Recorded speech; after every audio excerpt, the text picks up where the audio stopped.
ನೇಗಿಲ ಹಿಡಿದ ಹೊಲದಳು ಹಾಡುತ್ತ ಉಳುವ ಯೋಗಿಯ ನೋಡಲ್ಲಿ, ಉಳುವ ಯೋಗಿಯ ನೋಡಲ್ಲಿ, ಉಳುವ ಯೋಗಿಯ ನೋಡಲ್ಲಿ.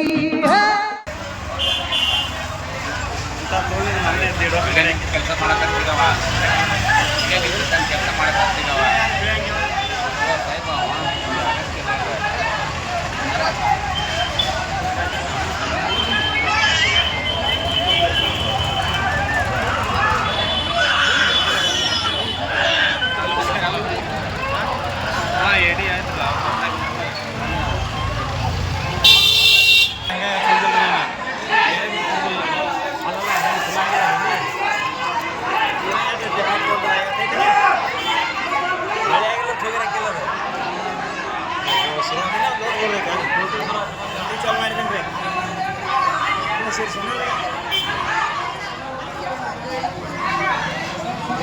ಈ ವರ್ಷ ಮುಂಗಾರು ಈಗ ಆಶಾದಾಯಕವಾಗಿದೆ.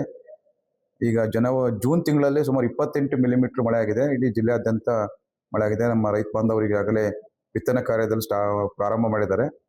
ನಮ್ಮಲ್ಲಿ ಮುಖ್ಯವಾಗಿ ಈಗ ಮುಂಗಾರಿನಲ್ಲಿ ಹೆಸರು, ಉದ್ದು, ಸೋಯಾಬೀನ್ ಮತ್ತು ಸೂರ್ಯಕಾಂತಿ, ಮೆಕ್ಕೆಜೋಳ ಈ ಬೆಳೆಗಳನ್ನು ಬೆಳೀತಾ ಇದ್ದಾರೆ.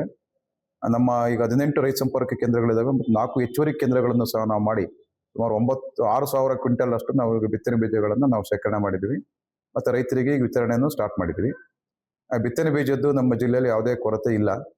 ಆದರೆ ಕಳೆದ ವರ್ಷಕ್ಕೆ ಹೋಲಿಕೆ ಮಾಡಿದ್ರೆ ಕಳೆದ ವರ್ಷ ಇಷ್ಟೊತ್ತಿಗೆ ಆಗಲೇ ನಮ್ಮದು 25,000 ಹೆಕ್ಟರ್ ಬಿತ್ತನೆ ಆಗಿತ್ತು. ಈ ವರ್ಷ ಕೇವಲ ಇನ್ನೊಂದು 3,000 ಹೆಕ್ಟರ್ ಮಾತ್ರ ಬಿತ್ತನೆ ಆಗಿದೆ. ಹೋದ ವರ್ಷ ಏಪ್ರಿಲ್ ಮೇನಲ್ಲಿ ಒಳ್ಳೆ ಮಳೆ ಆಗಿತ್ತು. ಆದ್ದರಿಂದ ಈ ನಮ್ಮ ಹೆಸರು ಮತ್ತು ತೊಗರಿ, ಸೋಯಾಬೀನ್ ಬಿತ್ತನೆಗೆ ರೈತರಿಗೆ ಬಹಳ ಅನುಕೂಲ ಆಗಿತ್ತು. ಈ ವರ್ಷ ಎಲ್ನಿನೋ ಎಫೆಕ್ಟ್ ಅಂತೇಳಿ ನಮ್ಮ ಇವರು ಹವಾಮಾನ ಇಲಾಖೆಯವರು ಹೇಳ್ತಾ ಇದ್ದಾರೆ. ಅಂದರೆ ಸ್ವಲ್ಪ ಮಳೆ ಕಡಿಮೆ ಆಗ್ಬೋದು ಅಂತೇಳಿ ಜುಲೈ ಮತ್ತು ಆಗಸ್ಟಲ್ಲಿ ಸ್ವಲ್ಪ ಗ್ಯಾಪ್ ಆಗ್ಬೋದಂದು ನಮ್ಮ ಹವಾಮಾನ ಇಲಾಖೆ ವರದಿ ಇದೆ. ಅದಕ್ಕೆ ನಾವು ರೈತ ಬಾಂಧವರಲ್ಲಿ ವಿನಂತಿ ಮಾಡೋದಂದ್ರೆ ಪೂರ್ತಿ ಹಸಿ ಆದ್ಮೇಲೆ ಬಿತ್ತನೆ ಮಾಡಿ. ಮತ್ತು ಯಾರು ನೀರಾವರಿ ರೈತರು ನೀರನ್ನ ನೋಡ್ಕೊಂಡು ಸ್ವಲ್ಪ ಬಿತ್ತನೆ ಮಾಡ್ಬೇಕು ಅನ್ನೋದು ಒಂದು ವಿನಂತಿಯನ್ನು ಮಾಡ್ತಾ ಇದ್ದೇನೆ. ಒಳ್ಳೆ ರಸಗೊಬ್ಬರಕ್ಕೆ ಬಂದರೆ ನಮ್ಮ ಜಿಲ್ಲೆಗೆ ಈಗ ಜೂನ್ ಎಂಡ್ವರೆಗೆ ಸುಮಾರು 57,000 ಮೆಟ್ರಿಕ್ ಟನ್ ನಮಗೆ ರಸಗೊಬ್ಬರ ಬೇಕಾಗಿದೆ. ಈಗ ನಮ್ಮಲ್ಲಿ ರಸಗೊಬ್ಬರ ಸಾಕಷ್ಟು ಸ್ಟಾಕ್ ಇದೆ.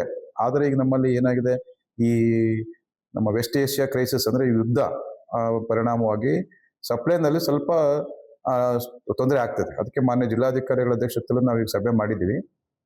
ಅದನ್ನು ಕಿಸಾನ್ ಆ್ಯಪ್ ಮೂಲಕ ನಾವು ಯೂರಿಯಾ ವಿತರಣೆಗೆ ಏಪ್ರಿಲಿಂದ ಸ್ಟಾರ್ಟ್ ಮಾಡಿದ್ವಿ. ಅಂದರೆ ಒಂದು ರೈತನಿಗೆ 1 ಎಕರೆಗೆ 1 ಚೀಲ, ಸೀಸನ್ನಿಗೆ 2 ರಿಂದ 3 ಚೀಲ 1 ಎಕರೆಗೆ ಕೊಡ್ತಾ ಇದ್ದೀವಿ ಒಬ್ಬ ರೈತನಿಗೆ. ಅಂದರೆ ಈ ತಿಂಗಳಿಗೆ ಕೊಟ್ಟರೆ ಯೂರಿಯಾ ಮಾತ್ರ, ಬೇರೆ ರಸಗೊಬ್ಬರದ್ದೇನು ಸಾಕಷ್ಟು ಸ್ಟಾಕ್ ಆಗಿದೆ. ಈ ಮೊನ್ನೆ ಕೇಂದ್ರ ಸರ್ಕಾರ ಮತ್ತು ರಾಜ್ಯ ಸರ್ಕಾರಗಳು ಈಗ ಸಮತೋಲನ ರಸಗೊಬ್ಬರ ಉಪಯೋಗ ಮಾಡಿ ಅಂತೇಳಿ ಹೇಳ್ತಾ ಇದ್ದಾರೆ. ಅದಕ್ಕೋಸ್ಕರ ನಾವು ಈಗ ಸಮತೋಲನ ರಸಗೊಬ್ಬರ ಉಪಯೋಗ ಮಾಡೋಕ್ಕೂ ವಿಶೇಷವಾಗಿ ನಮ್ಮ ಕಬ್ಬಿನ ರೈತರು ಏನು ನಮ್ಮಲ್ಲಿ ರೆಕಮೆಂಡೇಶನ್ ಇದೆ, ಕೃಷಿ ವಿಶ್ವವಿದ್ಯಾಲಯ ತಜ್ಞರು ಅವನ್ನಷ್ಟೇ ರೆಕಮೆಂಡ್ ಮಾಡ್ಬೇಕಂತಿದೆ. ಆಮೇಲೆ ನಮ್ಮ ICAR ತಜ್ಞರು ಸಹ ಸ್ವಲ್ಪ ರಸಗೊಬ್ಬರಗಳನ್ನ ಮಿತ ಬಳಸಿ ಅಂತೇಳಿ ಅವರು ನಮ್ಮ ಕೃಷಿ ವಿಜ್ಞಾನ ಕೇಂದ್ರ ಮತ್ತು ನಮ್ಮ ಕೃಷಿ ಇಲಾಖೆ ಮೂಲಕ ಈಗ ಖೇತ್ ಬಚಾವೋ ಆಂದೋಲನ ಮೊನ್ನೆ ಜೂನ್ ಮೊದಲನೇ ಸ್ಟಾರ್ಟ್ ಮಾಡಿದ್ವಿ. ಅದು ಜೂನ್ 30ರವರೆಗೂ ನಮ್ಮ ವಿವಿಧ ಗ್ರಾಮಗಳಲ್ಲಿ ಮಾಡ್ತಾ ಇದ್ವಿ.